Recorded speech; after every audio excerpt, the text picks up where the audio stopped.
हाँ यहाँ से सेल में तो जानी है। अब वो कब जानी है उसके लिए हम और एविडेंस देखेंगे। तो पहला सबसे पहला एविडेंस यही है कि चलते हुए ट्रेंड की कमजोरी को फाइंड आउट करने के लिए हम कैंडल की विक्स का इस्तेमाल करते हैं, जिससे हमें उसकी बढ़ोतरी या फिर आप कह सकते हो उसकी कमजोरी दोनों पता लगती है। अब मैंने आपको बढ़ोतरी तो बता दिया कि एक साइड का प्रेशर जो है आप कह सकते हो बढ़ता जाता है, लेकिन दूसरे साइड के प्रेशर का क्या, वो कम होता है। उसके बारे में बताता हूँ। तो जैसे मैं आपको यहाँ बता रहा था कि जैसे जैसे ट्रेंड ऊपर चलता जाता है लेकिन हमारे पास ऊपर ये विक नहीं आई है, तो ऐसे केस में हम लोग नेगेटिव प्रेशर्स का इस्तेमाल करते हैं। कैंडल वॉल्यूम प्रेशर का दूसरा पार्ट है ये, जिसे हम नेगेटिव प्रेशर बोलते हैं। Got it.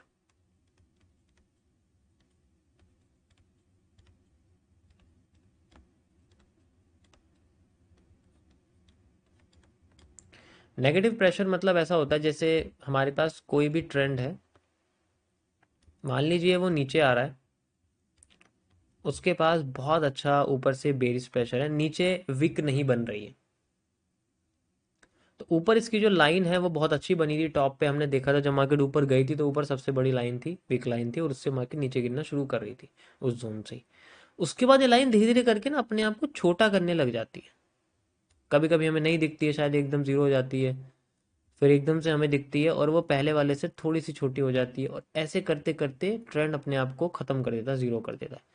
तो मतलब देखो आप, ये कम और कम और कम और कम होती जा रही है, और ऐसे में क्या हो रहा है, ट्रेंड फिर से अपने आप को कमजोर कर रहा है एंड देन रिवर्स करने के लिए तैयार बैठा है। ऐसे में नीचे की साइड वीक आ सकती है एंड देन मार्केट फिर से अपने आप को ऊपर लेके जा सकती है। तो ये हिस्सा हमारे को जोन में चाहिए किसी, जो हमारे किसी सपोर्ट पर हो। तो ऐसे में हमारे नेगेटिव प्रेशर शुरू होते हैं, मतलब अपोजिट साइड के प्रेशर जो कि कमजोर होने लग जाते हैं। जब हमें नीचे नहीं दिख रहा तो हम ऊपर की कमजोरी को देखेंगे, और अगर हमें ऊपर नहीं दिख रहा हम नीचे की बढ़ोतरी को देखेंगे, नीचे की ग्रोथ को देखेंगे कि उसकी जो कैंडल रूट्स जिन्हें हम बोलते हैं, जो आगे मैं आपको बताऊंगा क्या होता है, वो हमारे को बड़ी होनी चाहिए, वो विक्स हमारे को बड़ी होती होनी चाहिए। एग्जाम्पल के लिए मैं यहाँ पर आपको इसमें दिखाता हूँ, you can easily C like this, ये देखिए आप। ठीक है, यहाँ पर आप देख सकते हो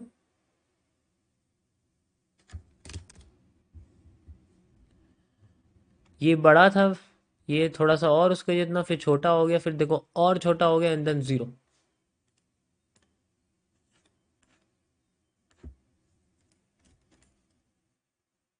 जो आप मुझे लाइव स्ट्रीम पे देखते हो, मैं सबसे ज़्यादा इसी कॉन्सेप्ट का यूज़ करता हूँ, क्योंकि इससे बेहतर मुझे आइडेंटिफिकेशन और किसी में भी नहीं लगता है, एंड देन मार्केट उसके हिसाब से इस्तेमाल करती है।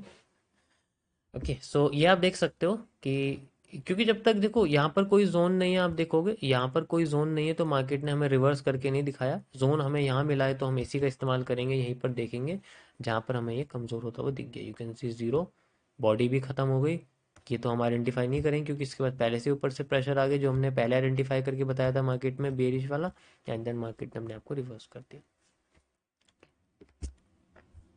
फिर से अब हम जैसे आगे बढ़ते हैं तो ऊपर बेरिश प्रेशर आना शुरू हो जाता है, यू कैन सी, और नीचे धीरे धीरे करके बुलिश प्रेशर आता है। आप ग्रीन कैंडल्स आप देखो और रेड कैंडल्स को भी देखो, दोनों में आपको यहाँ आइडेंटिफाई होगा। चाहे तो आप रेड कैंडल्स को देखोगे तो वहाँ पर भी आपको इजीली पता लग जाएगा। ये देखो यहाँ पर थोड़ा कम था, थोड़ा बढ़ा, फिर थोड़ा कम हो गया, फिर थोड़ा कम हो गया, एंड देन फिर बाद में एकदम से बढ़ गया, और फिर बढ़ते ही मार्केट को हमें जोन मिल गया एक, क्योंकि ये पहले से एक्सटेंड कर देंगे। जोन मिलते ही मार्केट ने हमें थोड़ा बहुत उठाने की कोशिश करी, एंड देन फिर से मार्केट ऊपर चली गई। You can see like this. तो ये जो जोन आया है ये हमें देखने को मिल गया है, क्योंकि हर बार तो मार्केट ऐसे ऐसे नहीं करेगी, ऊपर नीचे नहीं जाएगी, अपने 50% जोन्स वगैरह यूज करेगी, and then we have the move. So इस तरीके से हमें बेसिकली आइडेंटिफाई होते हैं कुछ जोन्स के बारे में। और प्रेशर्स सबसे इम्पॉर्टेंट है, जितने अच्छे तरीके से हमारे पास प्रेशर्स होंगे मार्केट उतना अच्छा हमें जोन पे यू नो आइडेंटिफाई करके बताएगी। ये देख सकते हो आप, ऊपर आती है मार्केट में बेरिश प्रेशर आना शुरू हो गए, एंड देन ये तब तक आते रहे जब तक मार्केट जोन पे नहीं पहुंच गई। जोन पे आते ही मार्केट ने रिवर्स कर दिया। यू कैन सी ये बहुत बड़ा रिवर्सल है, आपको छोटा सा लग रहा है, it just a lot more reversal, can see. तो जैसे ही जोन पे पहुंची तभी रिवर्स हुई है, लेकिन उससे पहले इसके जो आप बेरिश प्रेशर देख सकते हो वो आने शुरू हुए, और नीचे के जो बुलिश प्रेशर्स हैं वो कमज़ोर हो गए। You can see like this this this देखो मुझे बहुत टाइम लगा है ये चीज़ समझने में, मार्केट की विक्स से ये डिक्रीजिंग प्रेशर को समझने में बहुत टाइम लगा है मुझे, क्योंकि ये आइडेंटिफाई करना उस चीज़ को जो अब तक कहीं है ही नहीं, it's a challenging, very challenging. ठीक है, so it's my discovery, you can use this for identifying the trend reversal, simple as that. So ये था गाइज आपका सिंपल सा एक विकलाइन कॉन्सेप्ट, जिससे हम लोग डिक्रीजिंग और इंक्रीजिंग करेक्टर का पता कर सकते हैं किसी भी ट्रेंड के लिए। Beside of its colour, its size, candle की बॉडी की साइज से इतना मैटर नहीं करता जितनी उसकी विक्स करती है, क्योंकि ये एक फेक एरिया होती है जहाँ से मार्केट कभी किसी चाहे प्राइस पर जाके आई थी, और हम उस प्राइस को नोट कर लेते हैं, हम उसको प्राइस को आइडेंटिफाई कर लेते हैं कि कितना प्राइस यूज हुआ है और वो कितनी बॉडी के हिस्से को खा चुका है। इसको आप क्रोल्ड बॉडी भी कह सकते हैं, जिसे हम खाई हुई बॉडी कहते हैं, जिसमें से विक निकल के बाहर आती है।